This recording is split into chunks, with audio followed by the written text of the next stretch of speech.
3 महीने हुए सुमिंदर को गए हुए और ई मैडम जी को सफेद साड़ी पहनने में दिक्कत हो रही। आखिर चाहती का है? हाँ, हमरे पोता को तो निगल गई, अब और का? ऊपर से ही नखरा। अरे हम तो कहते हैं ई घर वाले ऊ के चक्कर में रहना छोड़ दे। मैं तो जानते हैं ना, चील के घोंसले में मांस न रहता और कुलच्छनी के घर में स्वांग न रहता। अरे खा जाएगी सबको, देख लेना, एक एक करके सबको खा जाएगी।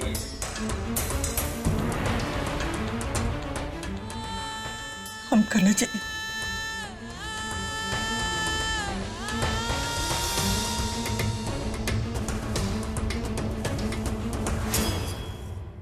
काहे पीछे पड़ी हो उस बेचारी के? तुमने पोता खोया है तो उसने अपना पति खोया है। 3 महीने कैसे गुजारे हैं उसने, तुम देख रही हो ना। और रही बात साड़ी की, सो हमने खुद मना किया है सरोजनी को सफेद साड़ी पहनने से। अच्छा नहीं लगता। जब भी सरोजनी सफेद साड़ी पहन के आती है तो सुमिंदर के ना होने का एहसास फिर जिंदा हो जाता है। सही कह रहे हैं बाबूजी। सरोजनी को सफेद कपड़ों में देखते हैं तो ऐसा लगता है जैसे उसने दुख और मातम का साया ओढ़ रखा है। नहीं अम्मा जी, हम नहीं कहेंगे अपनी सरोजनी बिटिया को सफेद साड़ी पहनने को। हमारी बात तो कोई समझना ही नहीं चाहता, और जो समझना चाहता है उसे आप समझने न देते। सर चढ़ा के रखा है उसे, ये जानते हुए कि आपके पोता को जीते जी निकल गई है वो। अरे काम शुरू किया है, कोई जन सेवा ना शुरू कर दी, समझ गया? और सुनो, हमको सिखाने की जरूरत ना है। जब तू पैदा हुआ था ना तो उससे पहले से समझ के बैठे हैं हम। और जो ढिंडोरा पीट रहे हो ना तुम कि लॉस हो गया, मार्केट में हमारा नाम खराब हो रहा है, क्रेडिट खराब होता है और इससे कुछ हासिल भी नहीं होता है। इसलिए अपना मुंह रखो बंद, नहीं तो जबान काट देंगे तुम्हारी। समझ गया ना? हाँ रखो फोन। हाँ ठीक है, राम राम, रखो फोन।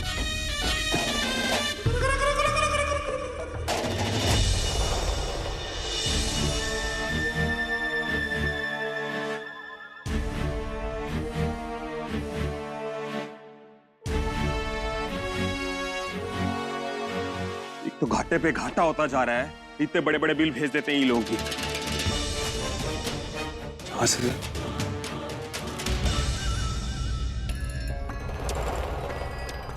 आप इतनी टेंशन लेंगे तो कैसे चलेगा? आपने तो देखा है ना, बाबूजी और सुमिंदर बबुआ कैसे हंसते हंसते सारे काम करवा लेते थे और किसी को भनक भी ना लगती थी। आप एक काम कीजिए, आप जाके दादाजी को अपनी दिक्कत परेशानी बता दीजिए, उन्हीं से कुछ सलाह मशवरा ले लेते तो। दे दी सलाह है? बक दिया ना तुमने जो बकना था। वो दादाजी भी ऐसे ही बकेंगे, ऐसे सलाह देंगे हमको, समझ गई ना? तो मुंह रखो ऐसे करके बंद, नहीं तो जबान काट के फेंक देंगे पीछे। हमको करने दो जो करना है, हम जानते हैं हमको क्या करना है, ठीक है ना? कैसे करने दे, टेंशन में काम का सारा गुस्सा हम पर निकालते हैं। देखिए, घर वालों को सिर्फ लाभ से मतलब नहीं होता, वो हमेशा आपका भला ही सोचेंगे। हम आपसे फिर से कहते हैं कि आप अपनी जितनी भी परेशानी दिक्कत जो भी है घर वालों को बता दीजिए, नहीं तो दिक्कत घटने की बजाय और बढ़ जाएगी। खबरदार खबरदार, अगर ये बात घर के किसी भी सदस्य को बताई तुमने, समझ गई? और सुनो, सरोजनी को कानो कान खबर ना होनी चाहिए ये बात की, का घाटा का प्रॉफिट का हो रहा है, समझ गई ना? नहीं बोलो हाँ, पता नहीं चलेगा, हम नहीं बताएंगे। बोलो बोलो। ठीक है, नहीं बताएंगे। हाँ।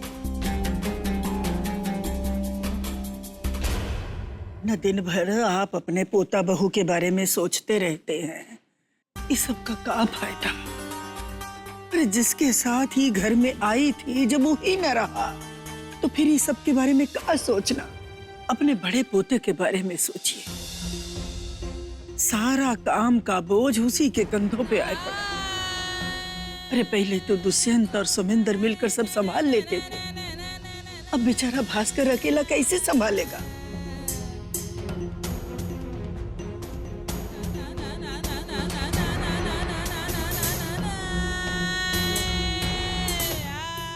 काहे चुप के चले गए बचुआ? जब से आए सब कुछ ठीक करने में लगे रहे, और जब सब कुछ ठीक हो गया, सुख देखने का समय आया तो सब कुछ छोड़ के चले गए। ये मैंने सोचा कि तुमने अम्मा पे क्या गुजरेगी, कैसे रहेगी तुम्हारी मैडम जी।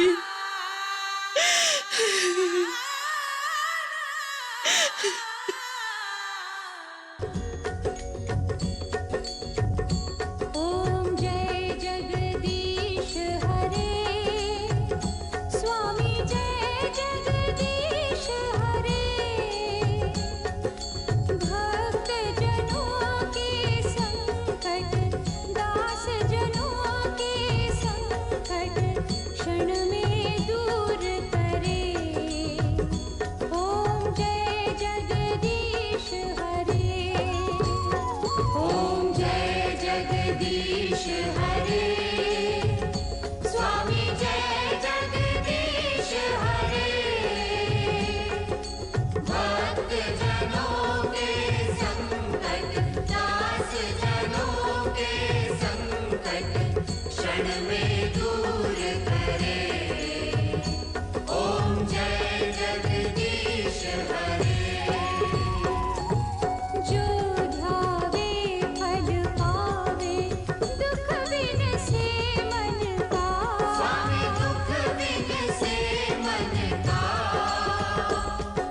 सुख संपत्ति घर आवे, सुख संपत्ति घर आवे, कष्ट मिटे तन का। ओम जय जगदीश हरे। मात पिता तुम मेरे, शरण कहूँ किसकी, स्वामी शरण कहूँ किसकी, तुम बिन और न दूजा, तुम बिन और न दूजा, आस करूँ जिसकी। ओम जय जगदीश।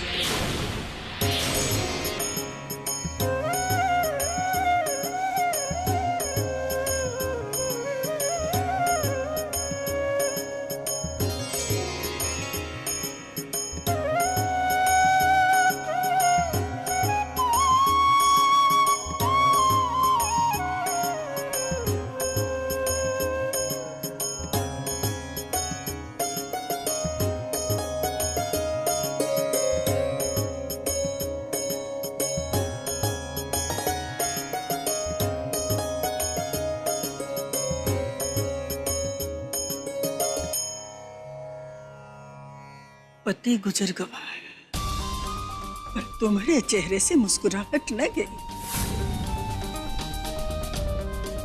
राम जी, घोर कलयुग आएगा राम जी, घोर कलयुग।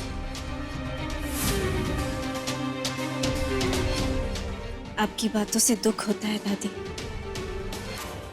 लेकिन बुरा नहीं मानती, क्योंकि अगर मैंने अपना पति खोया है तो आपने अपना पोता खोया है,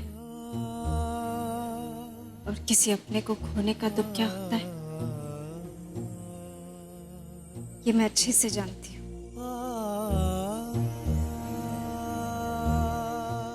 मन तो करता है खूब रो, लेकिन इस दुख को अपनी कमजोरी मानकर मैं दिन रात रो तो नहीं सकती, क्योंकि सुमेंद्र चाहता था कि मैं हमेशा खुश रहूं। वो जहां भी होगा मुझे देख रहा होगा,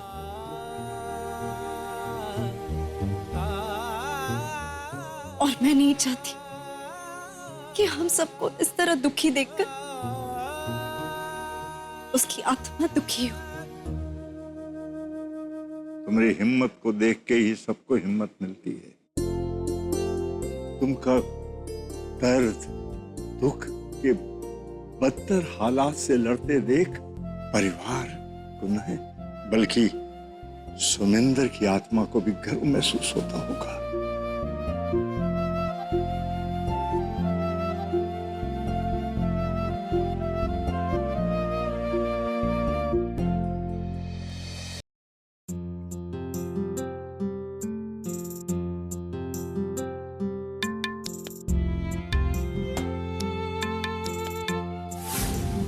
देख लो सुमेंद्र, ये खाली टेबल भी तुम्हें मिस कर रहा है।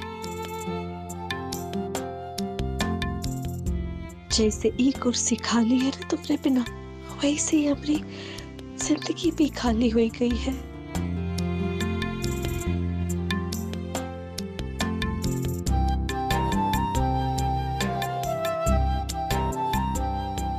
हम तुमसे पूछ रहे थे कि वो जो तुम्हारी योजना थी लड़कियों वाला स्कूल की, वो कहाँ तक आगे बढ़ी? उसके बारे में तुम 3 महीने से सोच रही हो। दादाजी, मैं तो अपनी पूरी कोशिश कर रही हूँ, लेकिन सरकारी सहायता प्राप्त स्कूल के लिए परमिशन मिलना बहुत कठिन है। लेकिन मैं निराश नहीं हूँ। फंड के लिए गवर्नमेंट ऑफिस के चक्कर लगा रही हूँ मैं। लगाती रहो, चक्कर लगाती रहो। कहा है ना कि चक्कर लगा लगा के तुम्हारी जूती घिस जाएगी। जूती क्या, तुम खुद भी घिस जाओगी।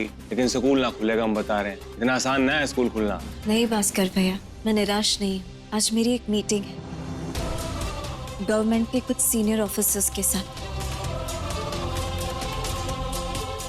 देखिए आगे क्या होता है, लेकिन मुझे इस मीटिंग से पूरी उम्मीद है। हो जाए तो अच्छा। बस अब ये सपना ही तो एक सहारा रह गया है।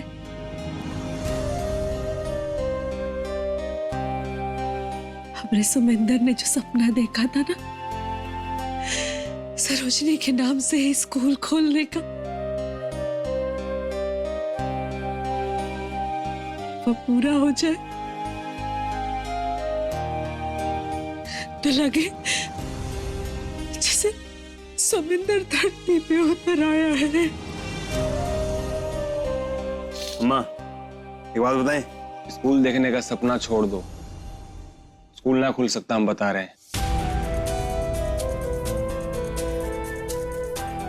अरे इतना आसान होता है क्या स्कूल खुलना? लोग हंसेंगे जब ये लोगों को पता चलेगा ना कि ऐसी ऐसी बातें हम सोच रहे हैं। समझ गए ना?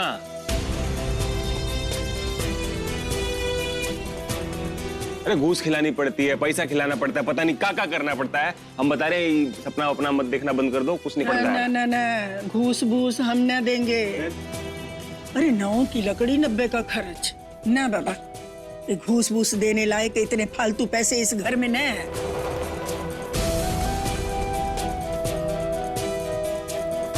होना हवाना कुछ है ना, ऐसे बाद में हाथ मलते रह जाए। दादी,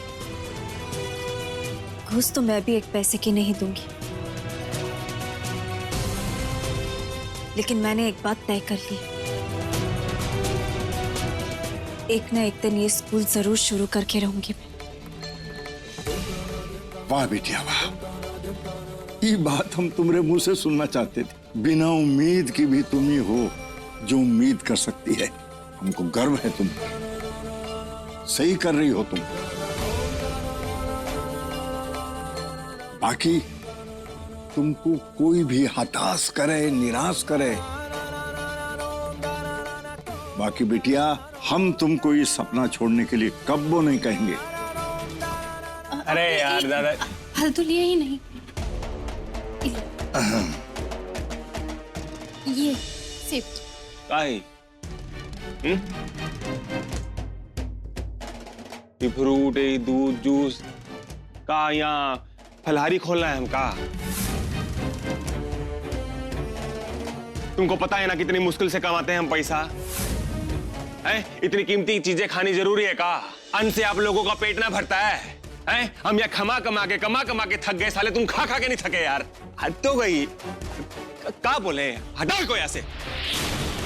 चुप चुप चुप, नालायक कहीं का। अरे जब मुफ्त में खाना मिलता था तो तुम्हारी जुबान गले के नीचे रहती थी, समझे? चारा भूसा चोरी करके पकौड़ा चाय खाते थे तुम। और अब 3 महीने से तुम बहुत बड़ा हो गए हो, तुम्हारी जबान गज भर की हो गई है। बेवकूफ कहीं का, बड़ा कमाऊ पूत हो गया है ये, बिल्कुल अपने बाप के जैसा। आपको पता है पैसा कैसे कमाते हैं? नहीं बताओ ना, कैसे कमाते हैं? आपको पता है हम पैसा कमाने के लिए क्या करते हैं, कितनी मेहनत करनी पड़ती है, जिससे मिलना ना चाहते उससे भी का समझाएं आपको, है पता का है? आप हमसे बड़े हैं, समझदार हैं, हमको पता है, और आपको समझाएंगे ना, आप समझ भी जाएंगे, लेकिन आप समझना ना चाहते हैं। इसलिए ये बंद करके ना ठूसिए आराम से खाना, जो खाना है आपको खाइए। शांत हो जाइए भास्कर भाई, अब आ गया है तो क्या कर सकते हैं। आगे से मैं इस चीज का ध्यान रखूंगी कि घर में चीजें बजट के हिसाब से हैं।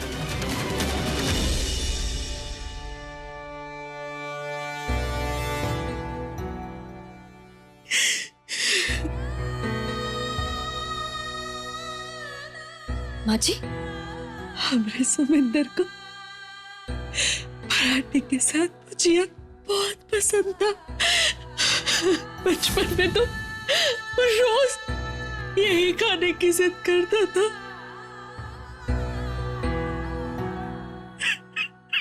ये सब सोचकर तो हमें भी बहुत दुख होता है। कभी कभी तो ऐसा लगता है कि अभी पीछे से आएंगे और कुछ बोलेंगे और सब हंस देंगे। हमें तो अभी भी यकीन ना हो रहा कि सुमिंद्र बबुआ अब हमारे साथ न रहे। कहाँ से कहाँ होगा, कहाँ होएगा इस घर का। अम्मा, अम्मा खाने को छोड़ के ना जाते।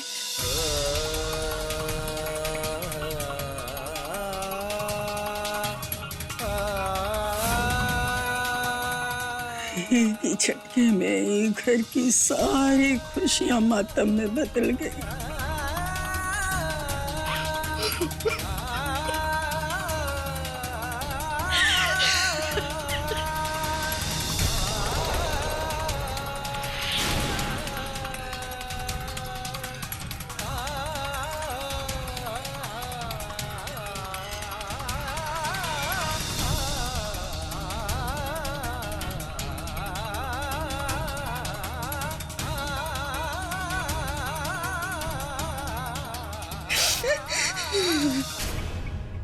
देखिए तो हंसता हुआ सुमिंद्र कितना अच्छा लग रहा है।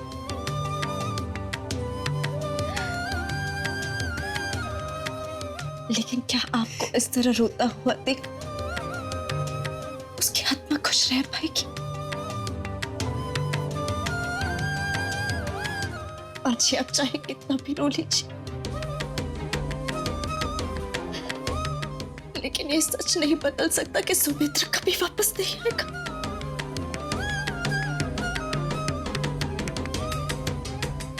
लेकिन आपके खुश रहने से उसकी आत्मा को शांति जरूर मिलेगी।